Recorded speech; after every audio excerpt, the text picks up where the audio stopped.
영대 조선 후기 평안도 농촌은 연이은 흉년과 가혹한 세금 착취로 황폐해졌습니다. 국가 예산의 70%를 차지한 삼정의 문란, 전정, 군정, 환곡으로 농민들은 쌀 한 톨도 남기지 못했습니다. 아전들은 추수 직후 여염집을 털어갔고 굶주린 아이들을 내버려둔 채 곡식을 강제로 징수했습니다. 이른바 먹을 것도 못 먹고 죽을 것도 못 죽는 시대. 백성들의 분노는 서서히 끓어오르기 시작했습니다.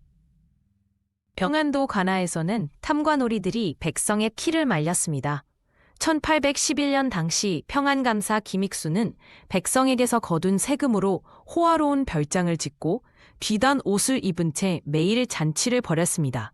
반면 농민들은 겨루 한 조각도 팔아 세금을 내야 했는데 이를 거부할 경우 가혹한 태형에 처해졌습니다. 한 기록에 따르면 한 해에만 300여 명이 세금 체납으로 관아 앞에서 죽음을 맞이했습니다. 1121년 가을 평안도 출신의 유생 홍경래가 비밀리에 유생 50명과 농민 대표들을 모았습니다. 천민과 양반은 본래 평등하다는 주장으로 무장한 그는 밤마다 산골짜기에서 회합을 열었습니다. 이들은 피로 쓴 혈서로 맹세하며 관아 기록에 따르면 3개월 만에 1200명의 조직망을 구축했습니다. 홍경래는 특이하게도 여성 참여도 허용했는데 이는 당시로서는 혁명적 발상이었습니다. 홍경래는 정감록의 말세 예언을 전략적으로 활용했습니다.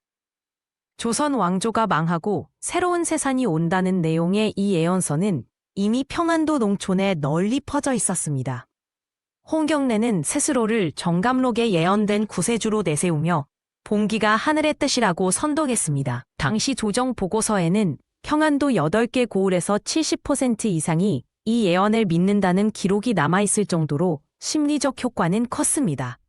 1811년 겨울, 반란군은 농기구를 개조해 무기를 만들기 시작했습니다.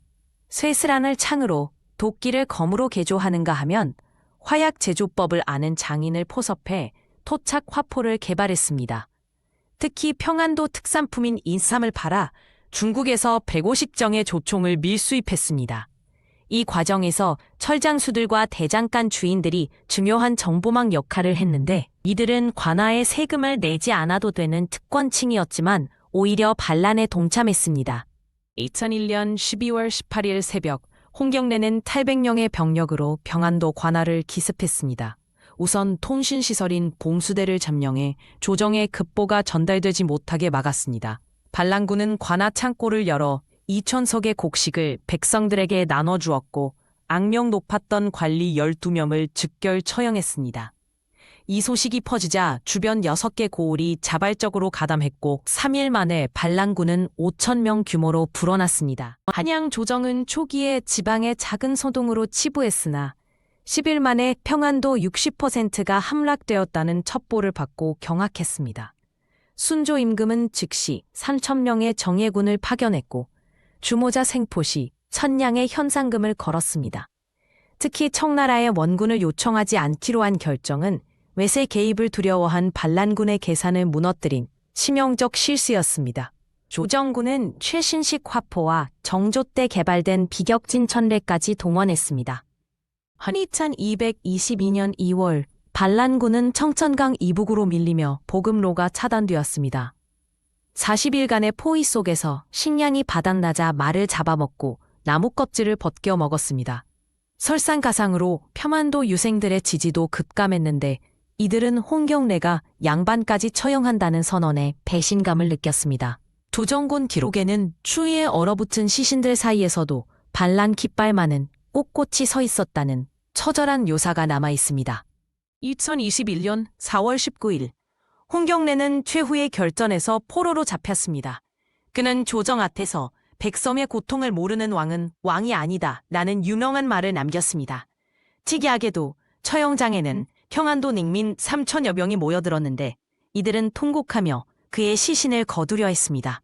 조정은 반란의 상징성을 없애기 위해 그의 시체를 7조각 내어 평안도 각처에 내걸었고 참수영 집행이는 후에 그의 눈빛이 죽어서도 쏘아보는 것 같았다고 증언했습니다.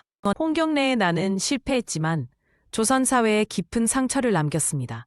조정은 평안도 주민 18,000명을 강제 이주시키는 고복을 단행했고 이 지역에 대한 차별은 19세기 내내 계속되었습니다.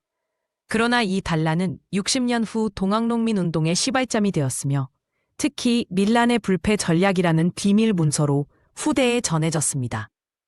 2007년 발굴된 홍경래의 유골에서 발견된 사형 집행 기록에는 백성을 위한 죽음은 두렵지 않다 문구가 새겨져 있었습니다.